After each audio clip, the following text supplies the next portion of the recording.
And welcome back, and thanks for still being with us. I'm super happy to introduce our next speaker, Alun Lucas, the Managing Director at Zuko Analytics.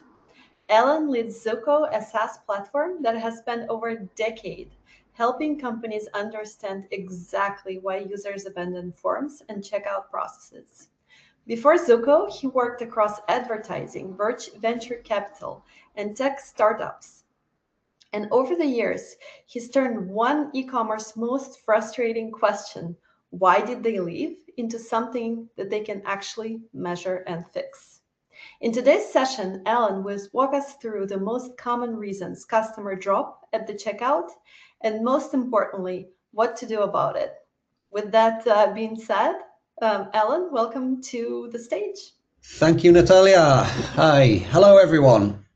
Um, so let's start today. We're talking about checkouts, but let's start with the good news. And the good news, of course, um, is if I can move my yeah, the exciting news is that we're going to be talking about probably the most exciting topic today.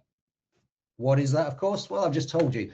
It's essentially the humble checkout. Now, okay.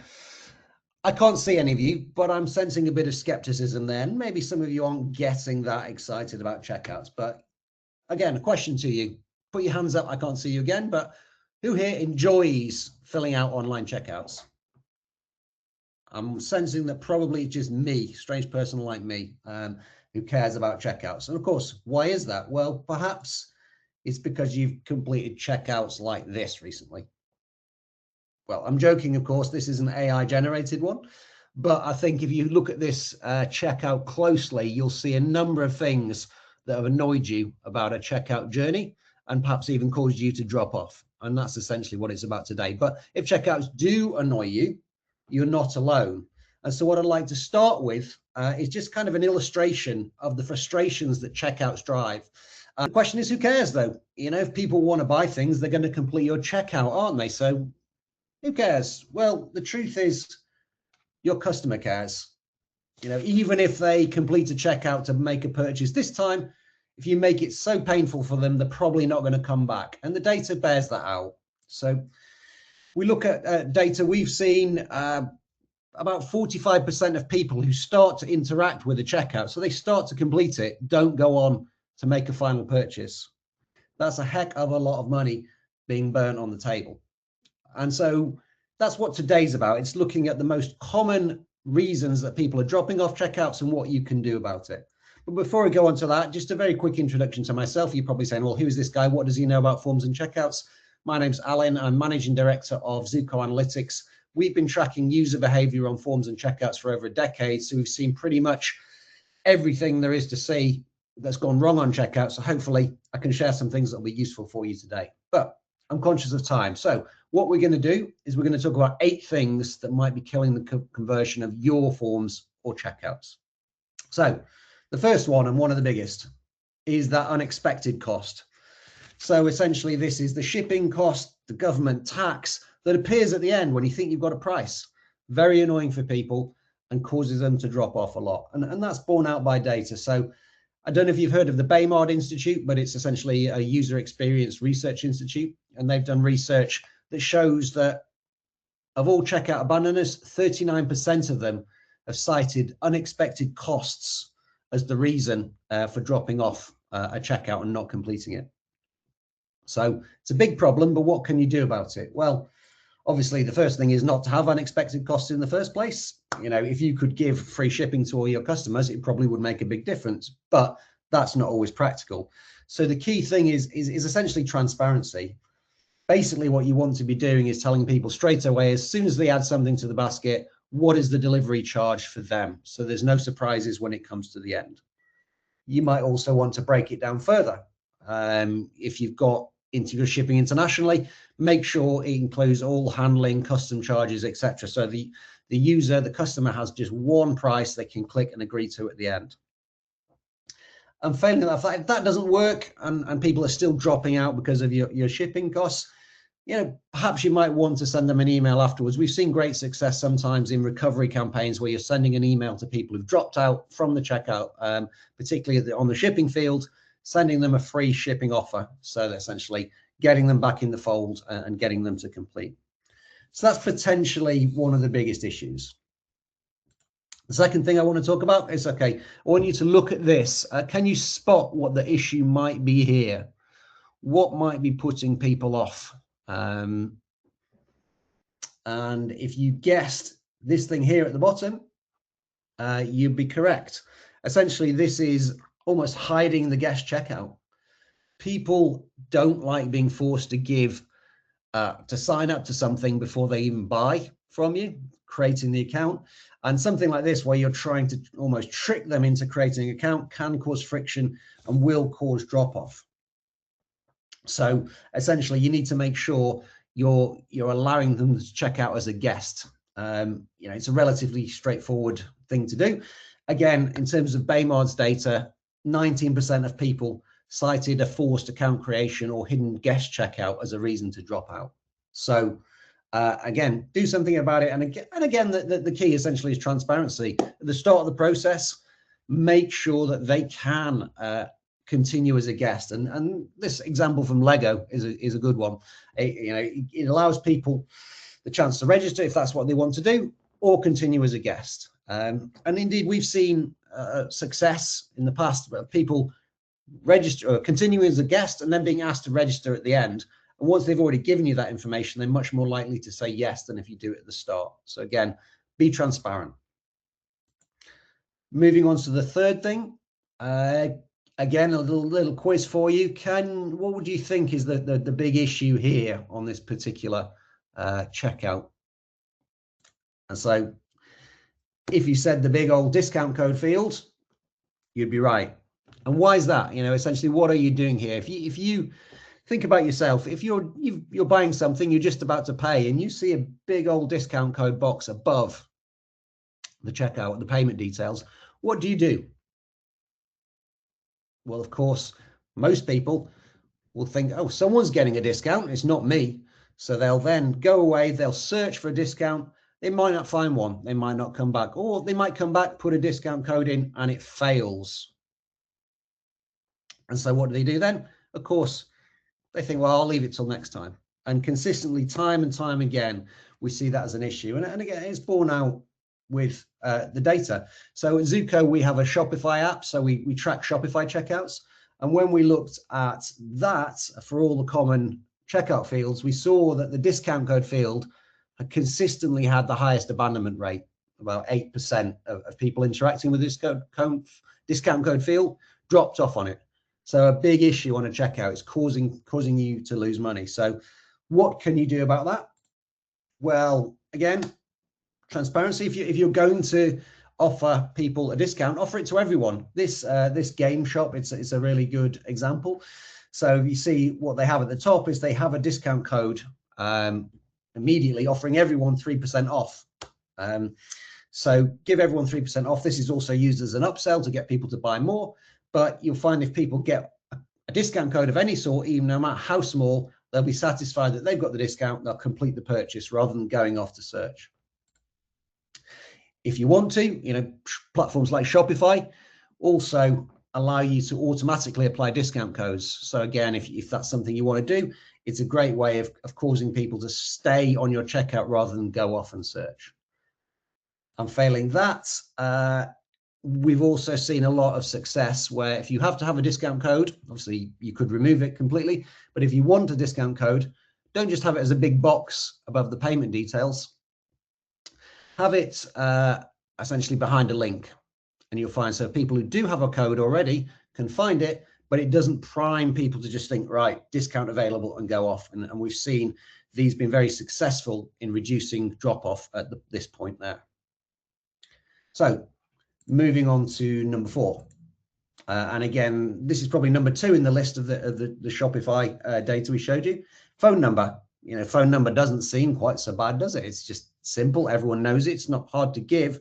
But why is it such an issue? Well, in the e-commerce space, it's probably because the sentiments are summed up here. Why? Why do I need to give you a phone number? You know, you're delivering to my physical address. You have my email address to confirm. Why do you need my phone number? Is it because you're just going to ring me up and spam me with sales calls? I don't like that. I'm out. And we see that time and time again, not just an e-commerce, but pretty much on any phone, any form that has a phone number field. And probably a big statement here, across all forms, across all the internet, because it appears on so many forms, the phone number field is probably responsible for the most amount of loss of business and customers on forms across everywhere. It's huge. And so what can you do about that? Obviously, don't ask for the phone number if you don't need it. You know, just because marketing or sales want it doesn't mean you have to ask for it. But if you do determine you want to ask for it, tell them why. And this is a great example in an e-commerce context. Essentially, what you're doing is telling them what you're going to do with this, but more importantly, what you're not going to do with it. So you're not going to spam them. You're just going to contact them about their order if there's a delivery issue, for example. And again, we've seen A/B tests on this, which this has dramatically reduced drop-off rate on the phone number field. So again, we'd really recommend you would do that. Number 5 for you, passwords. Everyone hates the password, don't they? You know, and why do they hate it? Well, you know, I say the reason is you can see here on the screen, they have a lot of rules. They're annoying. They don't match. Always frustration and drop off. Now, the password field doesn't appear on every form, but for forms it does appear on, it has the highest drop-off rate. So I'm going to share some more data here, and this is across our benchmarking database. This is not just Shopify. This is across every form that we look at. And so what we see when we, in this particular study, you know, we can see the phone number field is up there as we saw before, but the password field is even more of a problem. Obviously, it doesn't appear on as many forms as the phone number field. So overall, it'll drive less drop-off. But when you do ask for a password, 1 in 10 people are going to drop off on it. That's a lot of people. It's very easy to get wrong. So what can you do about it? Well, a couple of things. So firstly, do you need a password? Can you do something else? And we're kind of big fans of Magic Link. So something like this, where you get a one-time password or a magic link to log in, so you don't need to remember a password. It's just done via the email. And we've seen that reduce a lot of friction. We've used it on some of our products as well. However, you may be set up, you might need, your infrastructure might mandate that you have to use a password. So what do you do there? Well, the key is not to make it too difficult for people. Really, all we recommend is to have a minimum number of characters. Don't force people to use symbols, numbers, capitals. Let them use it if they want. Do that. Allow them to use password managers. Make sure they can see the password. That's always a frustration when you're trying to type it and you can't see what you're typing. And don't ask for confirmation. Essentially, if you've got a remember password thing on your login, you don't really need to keep asking for confirmation, because that does increase the likelihood that people are dropping off. So a set of simple rules which will reduce your password drop off. Moving on to number 6. This is all to do with shipping dates. You know, we've all been on a website and gone, I'm going to buy this. When am I going to receive it? And you're not sure. 2 classic examples on screen now. On the left-hand side, you've just got something, you know, what is standard shipping? It means nothing to me. When am I going to get it? I don't know. The one on the right is slightly better. It's saying, okay, you will get it within 3 to 8 business days. But what does a business day mean? When is that going to happen? When am I truly going to get it? Again, there's enough ambiguity to introduce confusion. And if people are not sure, and if they're quite sensitive about when they need it, it can cause them to drop off. So what do you do about that? The answer is to get more specific. And a couple of examples here. One on the left, you can pick, you know, based on your delivery method, standard trackable, economy, you can see when it's likely to come to you, and also the associated cost. Very clear, you can make a decision. The one on the right goes even further. That's if you've got delivery slots, it gives you exact delivery slots and a price for each one. Again, that might not be relevant for you, but again, the more specific you can be, the less drop off you're going to have. Number 7, address lookups. So the address field can be a gnarly one. In theory, it should be easy, but there are lots of questions for you to get wrong, particularly if you're an international site and you're trying to cater to lots of different countries which have different naming conventions and different address conventions. people have got to fill in a lot of information, which means there's a lot you can get wrong. So really, you want to avoid that. And of course, the easiest way to do that is through an address lookup system, which I'm sure you've all seen and many of you may use. So once someone starts typing, it gives them a list of places they can click and pick, and it's all done. Couple of examples on the screen here.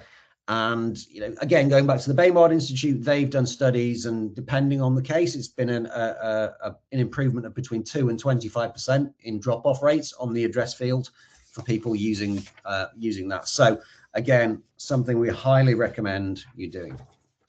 So conscious of time, so we'll just move on to the final one, and this is kind of a catch-all, really annoying UX features. So things trying to overcomplicate the checkout or the form by doing something, just trying to be a little too clever. First example here is sliders. Now, who likes a slider? Well, designers like a slider. They design them on a nice big Mac. It seems nice, clear. You can move it along, but they're not accounting for the mobile device, for example. People in the hand, they've got a big, fat, sweaty finger trying to get that exact number. It's very painful. Why not just use a text box and allow them to type it in? Again, being too clever. Other examples of things you don't want to do is have big, long drop downs. Who doesn't love a big, long drop down like this on mobile, where you've got to scroll to the bottom just to find your title? In my case, Wing Commander might be appropriate here. But, pick your own. But again, completely unnecessary. You shouldn't be doing that. And then the final one, and this was done by kind of one of the biggest names on the internet, X or Twitter, is that date of birth picker. And a date of birth picker where you've got to scroll backwards. If you look on this, you see these big blue arrows here. Okay, how do you get back to your date of birth? Well, I've got to go back. I've got to try and click back hundreds of times to get to the right month of my birth. I've got to keep tapping, and it's on a mobile, and I can barely find it. I think we've all been there.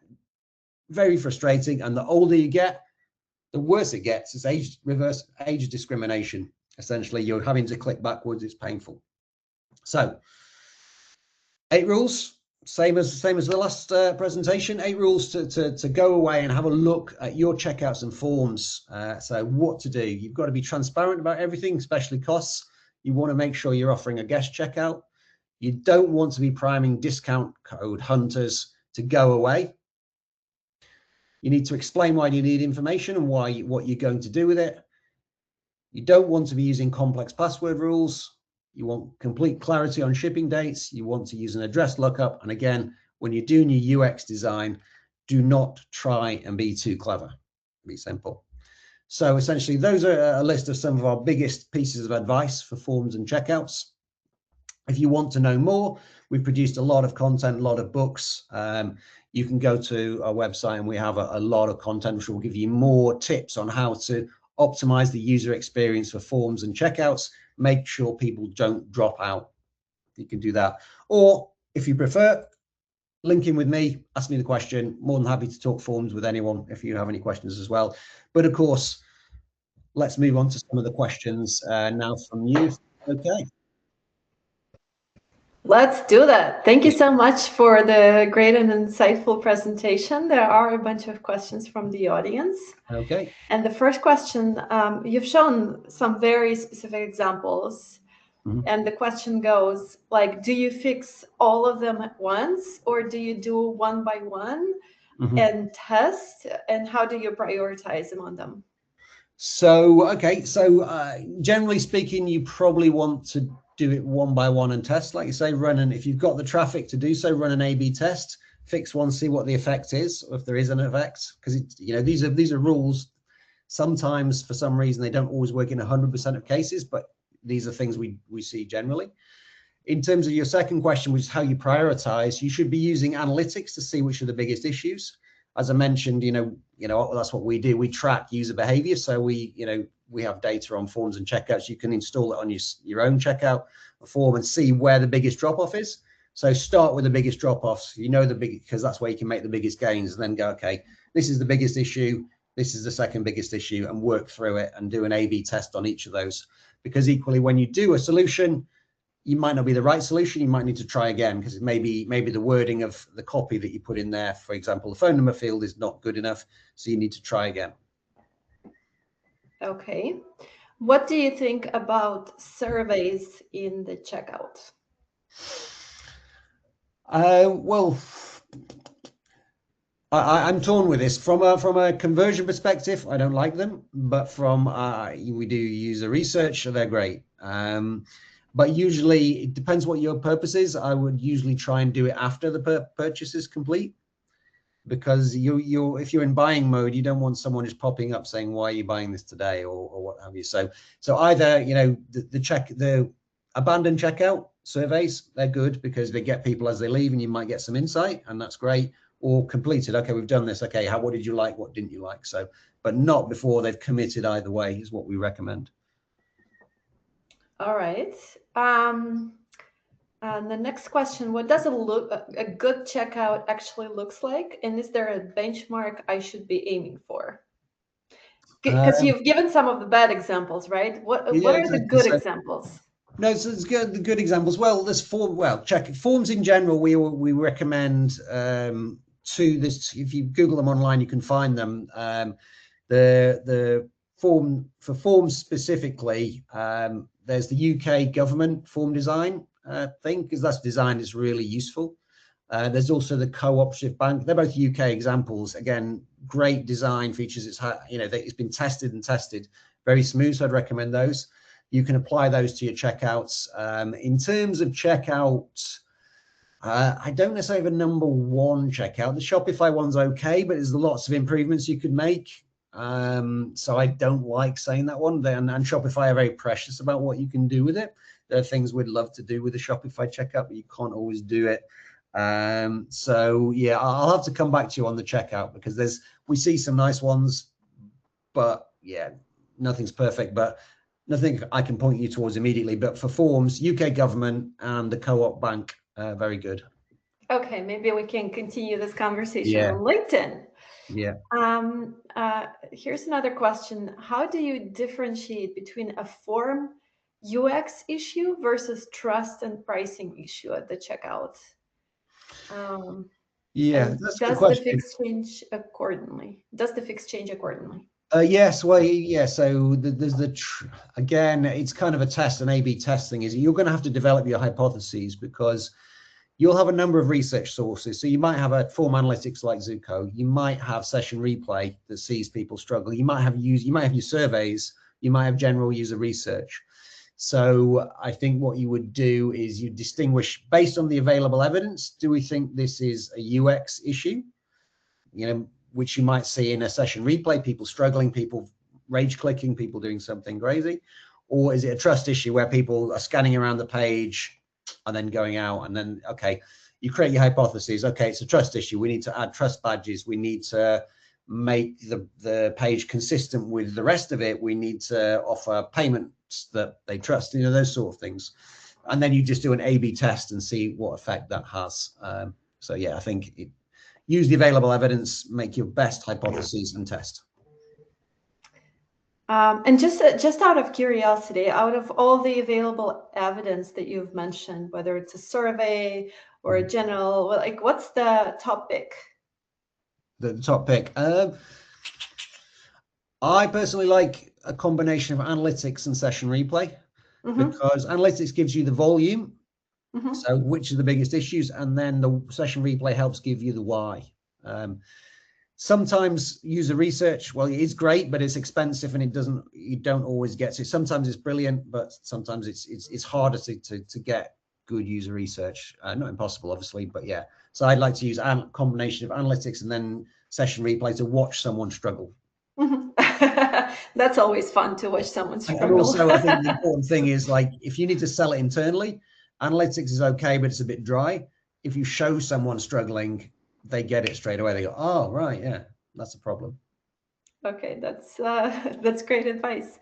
Thank you so much. Those were very actionable tips. I think we can recommend everybody who is watching or who is going to replay that, just use it as a checklist just to check whether all of the recommendations are met and start from there.